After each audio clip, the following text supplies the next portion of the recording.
Dopamine-driven food urges, they get louder through obsession and through food noise, right? You're not just hungry, you're fixated, right? You're thinking about the cookie, the chips, the cereal, the delivery, when it's coming, right? You're thinking about all this stuff. You're imagining it. You're rehearsing it. You're negotiating with yourself about it.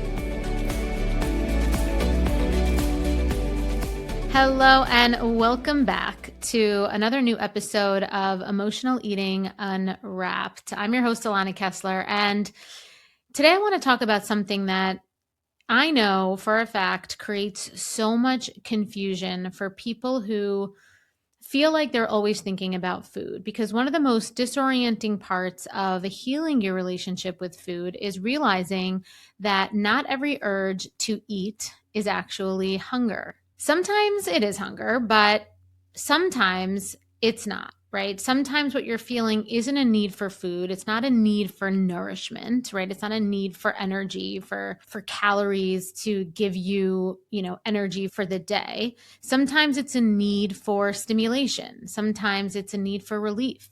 Sometimes it's a need for change.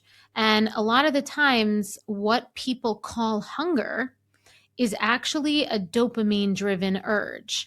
It's your brain actually wanting like a hit, right? It's your brain wanting a change in state, right? A little reward, a little lift, a little escape, a little distraction, a little procrastination. And if you've lived in a pattern of emotional eating, compulsive eating, chronic dieting, or always feeling like you need food to look forward to as a distraction for life, or like I said before, as a procrastination, this can be really hard to spot in the moment because dopamine driven hunger can actually feel really urgent. It can have that flavor of urgency there, and it can feel really convincing. It can feel physical. And if you don't know the difference, you can spend years thinking that your body or your food or the food in front of you or the food in your house or the food that you drive by on the way home is the problem, when really it's your nervous system is just looking for a quick change in how you feel. So today I want to walk you through 4 thoughts. Okay, I'm going to walk you through 4 thoughts that often mean that this is not true physical hunger. 4 thoughts that I've had, 4 thoughts that so many of my clients have had, and that when you have them now, you can be like, maybe this isn't true physical hunger, and this is dopamine, right? And the point of this is not so you can be like, I'm having these thoughts and judge yourself. This isn't so you judge yourself.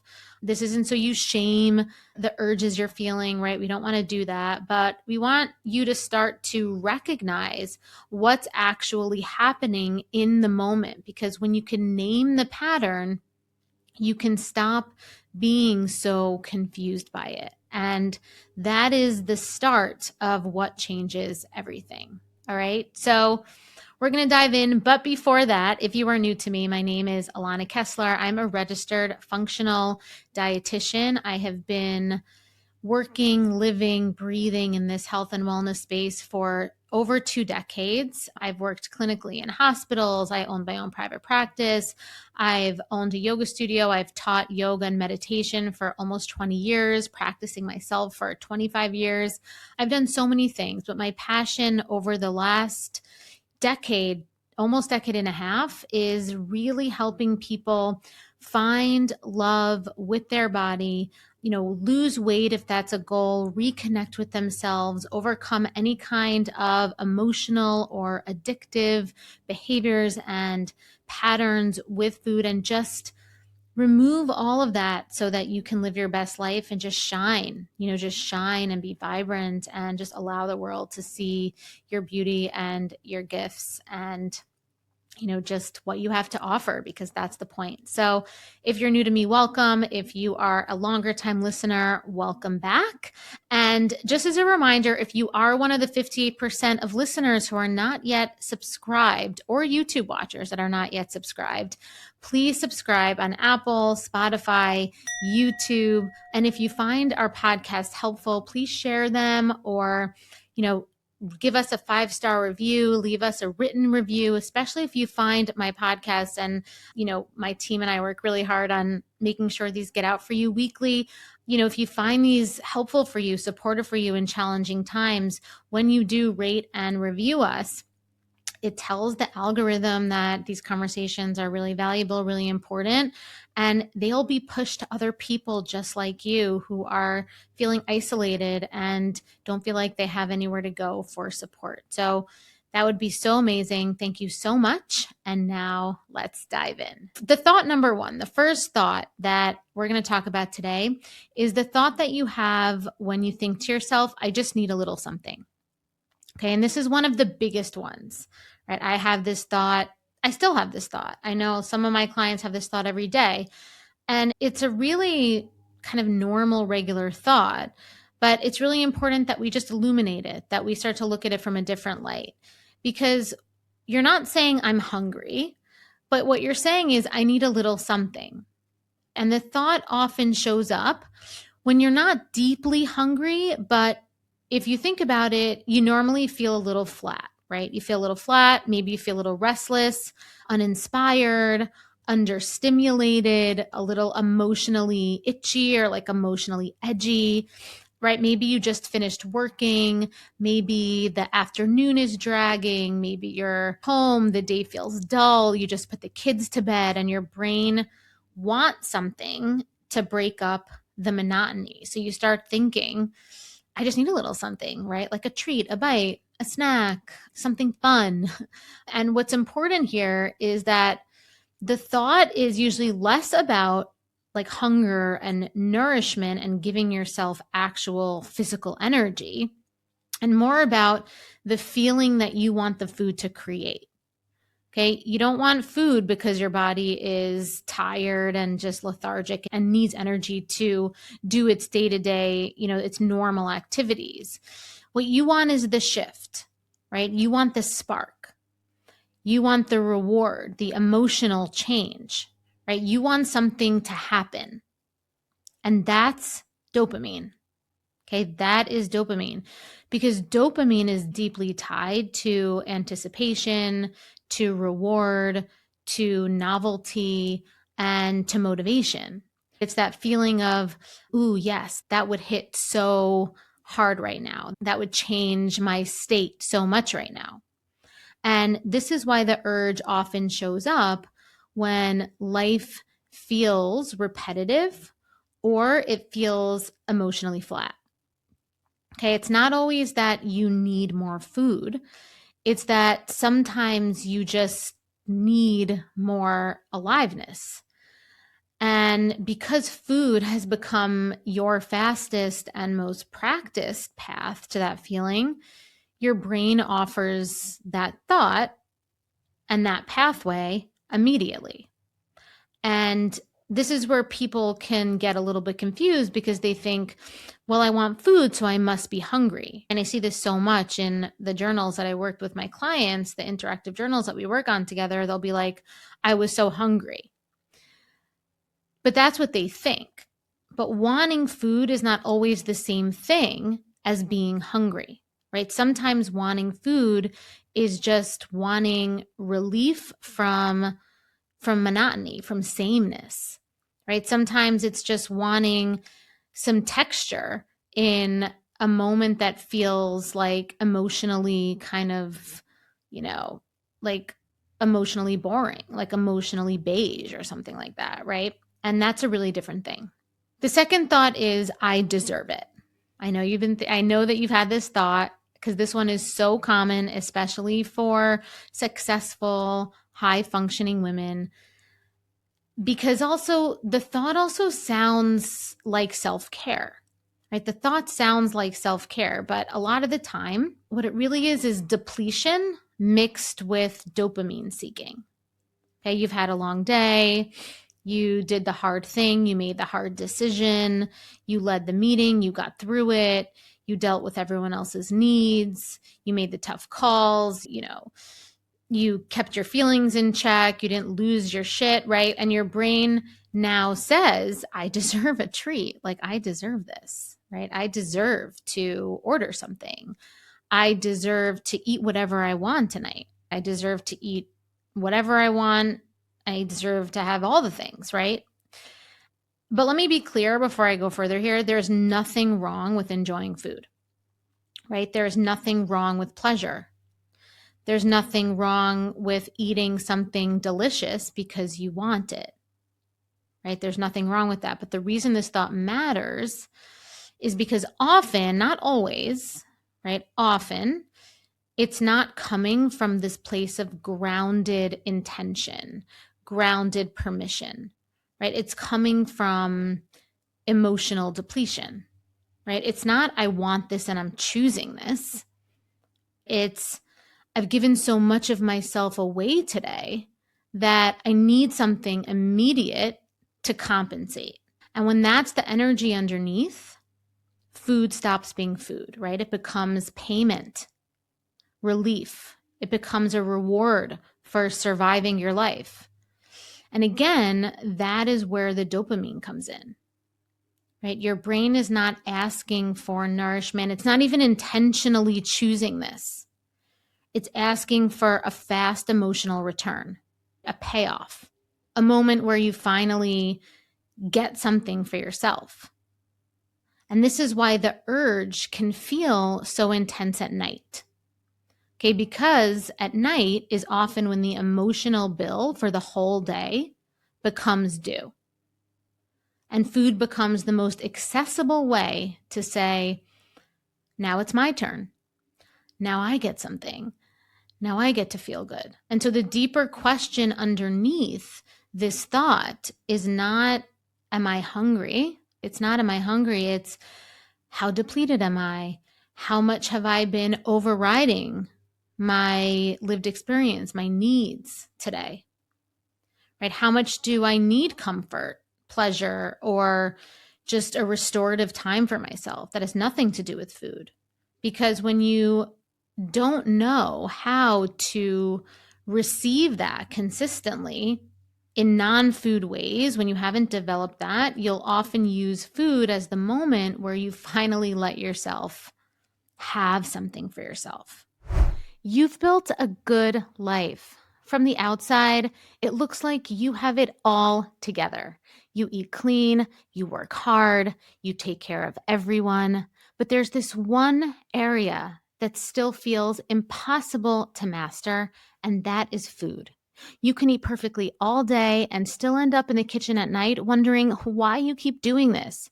You promise yourself you'll start fresh tomorrow, and I know you mean it every single time. But the cycle, it always finds its way back, especially when you're stressed, when you're overwhelmed, or when you're just tired of being the one that's holding it all together. And I get it because I lived that way for years. And what I learned is this: the problem, it was never about food. It was the pressure underneath it, the perfectionism, the self-doubt, the part of me that never felt safe and secure to just be me. And that's why I created the sober eating sequence. It's a proven 3-phase method that rewires the emotional patterns and the belief systems driving overeating so you can relax, trust yourself around food, and release weight completely naturally, without force and without obsession. Because when your body feels secure, it lets go.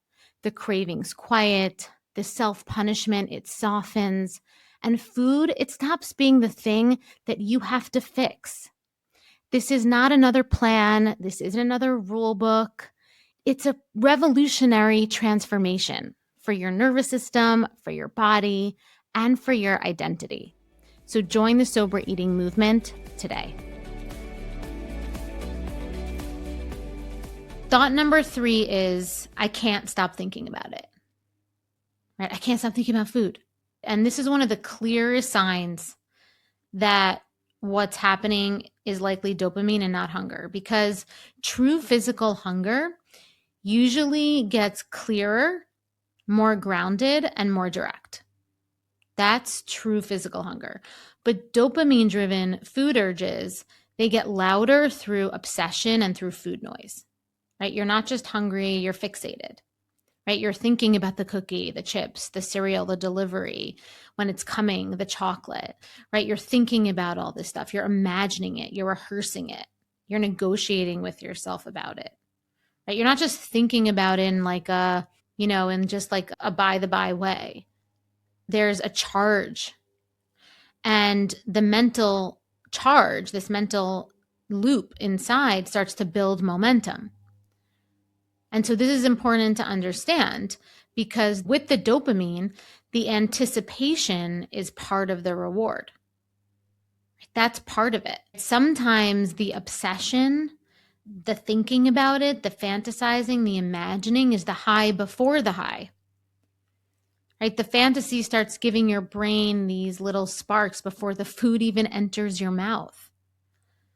And that's why this whole thing can feel so consuming, right? You think the food is calling you, but often what's really happening is that your brain has locked into this predictable source of reward and stimulation. And the more you think about it, the more charged it becomes. This is also why you can feel weirdly unsatisfied after finally eating the thing. Because what your brain was chasing, it wasn't the food, it was the buildup, it was the fantasy, it was the promise of relief or, a change in emotional state. And once the moment passes, you're often left with the same discomfort underneath. And this is why so many people think that there is something wrong with their hunger cues, because often the issue is not that your body is somehow offline from itself. It's that your brain has been trained to use food as its primary source of reward, stimulation, and emotional change. So when you hear yourself thinking, I just can't stop thinking about this, I want you to pause there, because that thought often signals that this is less about your body calmly asking for food because it needs nourishment, and more about your brain getting hooked on the idea of a high, of a hit, right? A hit that's coming. All right. And so our last thought is, I'll feel better after. And this one is probably the most important, because this is the thought that reveals often the real job that food is being assigned to do here. I'll feel better after I eat this. I just need this and then I'll calm down. I just need something sweet and then I'll be okay. And I'm not talking about dessert. I'm talking about like later at night after you've already had dessert, right? I just need a snack and then I could focus, right? These are some examples. And what makes this thought so poignant is that it really sounds reasonable, right? It does sound reasonable. I'll feel better after. And sometimes food does actually help you feel better temporarily. And that reason in and of itself, the fact that it does sometimes make you feel better temporarily, is why the pattern becomes so sticky. But if the primary reason you want to eat is because you're hoping food will change your emotional state, that is like 98% of the time usually not hunger. Okay, that is self-regulating through dopamine, right? You're just eating because you want to regulate yourself. You're not just eating because your body needs fuel, right, to do its activities. You're eating because you want to feel different than you feel right now. You want to feel less bored. You want to feel less anxious. You want to feel less flat, less empty, less lonely, less overwhelmed. And again, This does not make you bad, right? It just makes you human. This is so normal. And especially this cycle, this behavior, this pattern is also really normal if food has been the most available, reliable, immediate ways for you to shift your emotional state. So, of course, your brain goes there. But this is the moment where awareness matters. Because once you can hear the thought, I'll feel better after, you can start asking a different question, right? Better from what? What am I trying to move away from? What am I trying to escape? And these questions, this curiosity, it changes everything, right? Because now you're no longer just obeying the urge, right? You're no longer just obeying the urge, you're understanding it, you're getting into conversation with it. And once you could start this conversation, right, with the urge, with the food, you understand that food is being used as a chemical, an emotional shortcut. You start to understand that food is just a vehicle, and you start to make a lot more sense of what's going on in your life, right? Once you could start to create these connections in your own life. So let's talk about what all four thoughts have in common, and we'll review them, right? I need a little something, I deserve it, I can't stop thinking about it, and I'll feel better after. So what all of them have in common is this. They point to food being used for a shift in energy, a shift in mood, a shift in stimulation, a shift in emotional state. Okay, that's why dopamine-driven eating can feel so confusing, because it can overlap with hunger for sure. You might genuinely want the food. You might be a little hungry. But the intensity, the urgency, the fixation, and emotional charge around it will usually tell you there's something else happening too. And this is why healing your relationship with food is not just about asking, am I hungry or not? Am I full? What are my hunger and fullness cues? That question is too simplistic. That topic is sometimes too simplistic. And so here's why willpower doesn't fix it either, because, rules, meal plans, discipline, they don't work, because if the urge is dopamine driven and food has become one of your main ways of creating relief, pleasure, stimulation, excitement, then simply telling yourself don't eat it or giving yourself a rule or a meal plan doesn't solve the problem. It will remove the behavior for 2 weeks max, okay? But you're still left with the restlessness, the depletion, the emotional flatness, right? The need for reward, the discomfort of being in the moment you're in. And if food is the only tool that your brain trusts to shift these states of being, of course the urge comes back. That's why this work has to go deeper than just behavior, right? Deeper than just giving you something else to follow. You have to build the ability, the internal ability to recognize the real need underneath the urge. Not perfectly, but honestly. Sometimes the need is food, and sometimes it's fine to choose food. Okay, sometimes the need is pleasure, sometimes the need is rest, sometimes it's movement, sometimes it's novelty, connection, but you need to know what you need. You need to be able to recognize that, and that is the beginning of freedom.